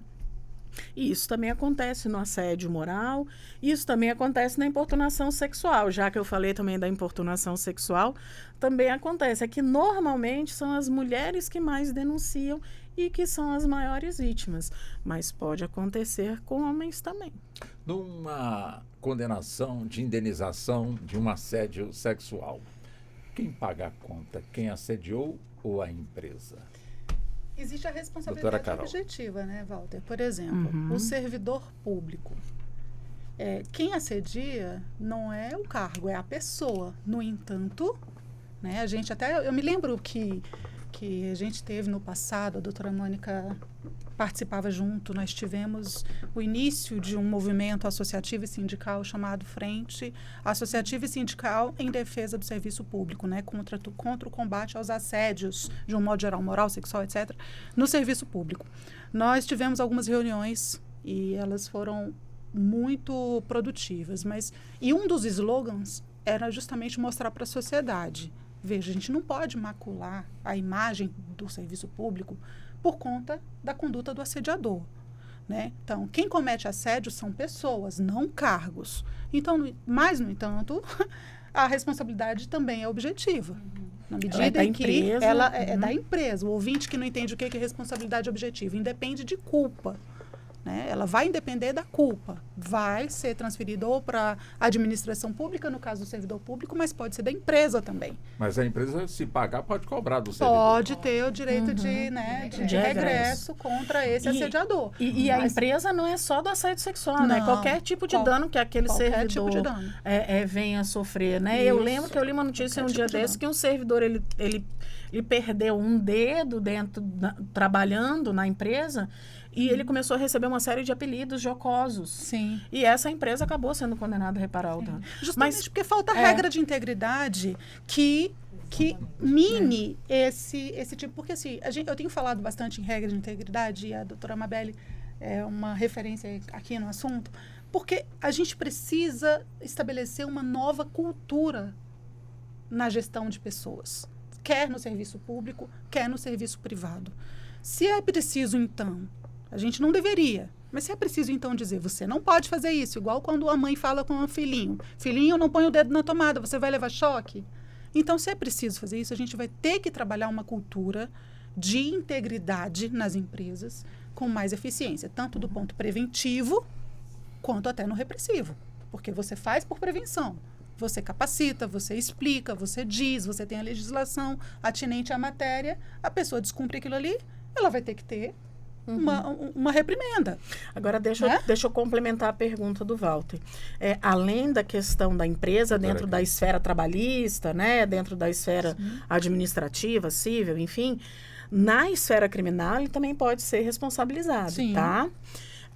Já há alguns anos, nós temos um dispositivo, até dentro do próprio Código de Processo Penal, que é o artigo 387, inciso 4º, que diz que o juiz, ao condenar o réu, ele poderá fixar, isso é a primeira coisa, ele poderá fixar um valor, um quantum mínimo indenizatório. Então, o próprio juiz criminal, ele pode, verificando ali que ele tem algum tipo de elemento decorrente de um dano material ou um dano moral, ele pode fixar este valor. Esse valor é único? Não. Porque o juiz pode não fixar, ele pode dizer, não vou fixar porque eu não tenho meios nem elementos para decidir. Entretanto, uma sentença penal condenatória, ela se transforma num título executivo. Então, esta vítima pode pegar essa sentença criminal e buscar na esfera civil a reparação de dano por este crime. Essa ação é chamada ação civil ex delito. Qual é a vantagem dessa ação numa esfera civil? É que não se vai discutir tudo o que aconteceu novamente. Porque como essa sentença é um título executivo, eu só vou chegar lá na vara civil para decidir o valor da indenização. Então, nesse aspecto, é uma reparação quanto ao indivíduo que cometeu o crime, que não exclui, obviamente, essa outra reparação dentro dessa esfera de relação de trabalho e da responsabilidade da empresa. Então, em ambas as esferas poderia haver, claro que aí os juízes vão analisar se há alguma forma de compensação ou não para que não haja um enriquecimento ilícito e tal, mas há a possibilidade de, em ambos os casos, você ter ali sim até uma reparação. Porque se você tem um canal, por exemplo, uma ouvidoria, e não há nenhuma resposta, a empresa também está sendo omissa. Isso quer dizer, faz muito sentido, inclusive, essa corresponsabilização, porque eu preciso de mecanismos dentro de uma organização para que isso possa ser combatido também, né? Então, a gente precisa ter mecanismos formais, institucionalizados, de fato, para que o colaborador ali, ou o servidor, possa recorrer a isso, para sentir que está tendo apoio, inclusive, dentro daquele ambiente, para que tenha segurança no ambiente, né? A gente não consegue combater, às vezes, o comportamento de um servidor, mas eu posso ter um sistema favorável para que esse comportamento continue ou não. E isso vai fazer diferença, né? Porque quando o departamento pessoal chegar e falar, eu não posso fazer nada, é melhor você não denunciar ou você ficar quieto, ele também está se responsabilizando, né? Foi a reclamação da Caixa Econômica. Quantas pessoas denunciaram e não tiveram nada? Eu ia complementar que, além da responsabilidade objetiva, a gente pode ter no serviço público a responsabilidade subsidiária, né? No caso de contratados sem ser servidor público, por exemplo, uma empresa que seja terceirizada. Então, a administração pública tem o dever de olhar com aquele contrato com cuidado, porque se ele verificar que não está sendo cumprida as regras ali estabelecidas, ela subsidiariamente vai responder pelos atos por culpa, né? Ou por invigilando ou em eligendo para que seja indenizado. Então, por exemplo, tem uma empresa de limpeza, né? A súmula 331, se não me engano, do TST, diz o seguinte: tem ali o seu chefe da limpeza e eu sou uma agente de limpeza. Se o meu chefe começa a me assediar, eu comuniquei aos canais de atendimento, comuniquei ao tribunal, comuniquei à empresa que presta serviço e ninguém fez nada, o ente público será também responsabilizado por não tomar as precauções devidas em relação àqueles fatos, né? Então, é para abrir o olho todo mundo mesmo. Gente, nosso tempo voou mais uma vez, né? Tá muito bom, né? Muito bom. E quando começa a esquentar, eu tenho que dizer que nós estamos já caminhando para o fim. Mas é bom o gostinho de quero mais, né? É importante. Doutora Mabel, 1 minuto. Mabelle, me perdoe. Doutora Mabelle, 1 minuto, por favor. 1 minuto e meio, 1 minuto e 15 segundos. Vamos ser mais precisos para as considerações finais. Por favor, doutora Mabelle. Walter, eu agradeço essas mulheres brilhantes, tantas contribuições. Eu gosto muito desse tipo de discussão, porque eu acho que a gente está colocando em pauta um assunto importante, trazendo elementos, e é interessante a gente aqui, né, falar do ponto de vista da gestão de pessoas e trazendo informações do direito, a gente trazer essas análises mais aprofundadas e correlacionadas com outras áreas. A gente precisa pensar nesse tipo de integração, porque daqui surgem soluções, surgem propostas, surgem ideias e surgem debates mais aprofundados. Então, de fato, eu, enfim, fico muito feliz, acho que é sempre bom a gente falar sobre isso. E, enfim, como últimas palavras, reforço, né? Vamos focar na educação. Se eu não posso fazer nada, faz pelo menos uma coisa. Faz um treinamento, fala sobre assédio, caracteriza o que é o assédio, coloca uma turma ali para o gestor mais aprofundada também, que é importante para que o gestor tenha capacitação e saiba se portar, saiba o que ele pode ou não pode. Muitas vezes, até por desconhecimento, as pessoas acabam ali, né? Tão despreparadas, podem estar cometendo alguma atitude sem saber. Então, acho que a educação é um caminho muito importante e isso é responsabilidade da empresa, isso é responsabilidade da organização. A gente não pode tirar essa responsabilidade, essa corresponsabilidade quando acontece o assédio, mas essa responsabilidade de cuidar dos colaboradores de uma maneira mais assertiva, ela tem que vir da organização. Então, fica aí a minha dica. Pois não. Doutora Mônica Santos também, por favor, 1 minuto e 15 segundos. Muito obrigada. Obrigada, senhora. Por estar aqui junto com a doutora Cristina, a doutora Carol, que é uma amigona do peito de muitos anos já, doutora Mabelle, que eu conheci agora, que já adorei. E me sinto honrada de ser uma advogada negra, quem está só me ouvindo, né, participando desse debate, negra periférica, e assim, além de todas as questões de gênero, a gente sabe como é difícil chegar aqui, né? As nossas dificuldades, as negras nas grandes bancas, a gente não vê, né? Então, a gente está aqui trilhando o caminho para que a questão de assédio, a questão do gênero seja cada vez mais minimizada. E uma fala que eu sempre tenho é que se essa questão, a violência fosse contra os homens, a gente com certeza já teria métodos para ter extinto isso da nossa sociedade, né? Mas como a gente ainda está nesse processo de entender que somos iguais, né? Que não somos propriedade, vamos caminhar, contem comigo. Né?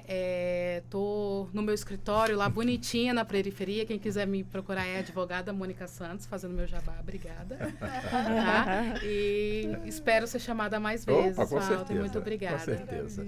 Doutora Caroline Sena também, por favor, 1 minuto, 15 segundinhos, por favor. Pois é, você me emociona. Eu fiquei muito feliz e eu achei uma feliz coincidência também. Mabelle, Mônica, Carol e Cristina, MMCC. Foi muito feliz essa tarde. E eu queria dizer para você, principalmente Mônica, tá? Na sua pessoa e para todas as outras mulheres que estão nos ouvindo, porque elas são as vítimas, maiores vítimas de tudo que a gente conversou aqui hoje, que às vezes o que eu faço parece uma gota no oceano, mas sem o nosso trabalho, o oceano ficaria menor. É uma frase que eu gosto muito de Madre Teresa de Calcutá, porque para nos incentivar, para nos empoderar, para nos unir, para dizer que há sim condições de melhorarmos, ainda não está do jeito que a gente quer, mas há condição de nos unirmos e de melhorarmos, de aprofundarmos esses debates, e eu também estou à disposição. Agradeço muitíssimo, Walter, sua gentileza de sempre, Ana Possati, a gentileza de sempre, Cris, minha sempre professora, Mônica, minha amiga do peito há muitos anos, Mabelle, faço minhas as palavras dela, você é uma pessoa que já cria automaticamente essa empatia, e vamos à luta, né? Vamos à luta.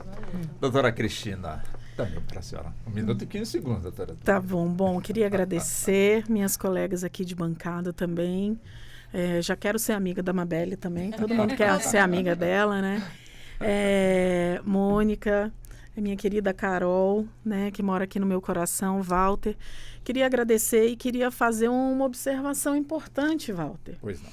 As últimas vezes que nós estivemos aqui, a gente falou muito sobre problemas, sobre crimes, sobre mulheres morrendo, né? Sobre, às vezes, até alguns passos para trás. E eu acho que hoje a gente fez um programa que eu acho que foi muito legal, porque nós falamos de evolução. Nós falamos de 2 decisões que mostram que a gente está andando para frente. Eu falei isso uma vez para você, um dia a gente vai chegar aqui só para falar de alguma coisa boa que aconteceu. E nós estamos hoje falando de coisas, de caminhos e de passos que nós demos para frente, né? É um parecer importantíssimo, chancelado pelo presidente da República, de aplicação vinculativa, que eu tenho certeza aí que as outras esferas vão acabar adotando, que a gente teve recentemente a OAB tendo um dispositivo semelhante demais, né? Então, e a gente ter uma decisão assim do Tribunal de Justiça do Distrito Federal, porque não é a questão de impedir que alguém assuma um cargo, é mostrar que a violência contra a mulher ela precisa ser combatida. E isso significa dizer que a mulher é importante, né? Então, assim, eu acho que hoje nós fizemos um programa em que nós só falamos de avanços.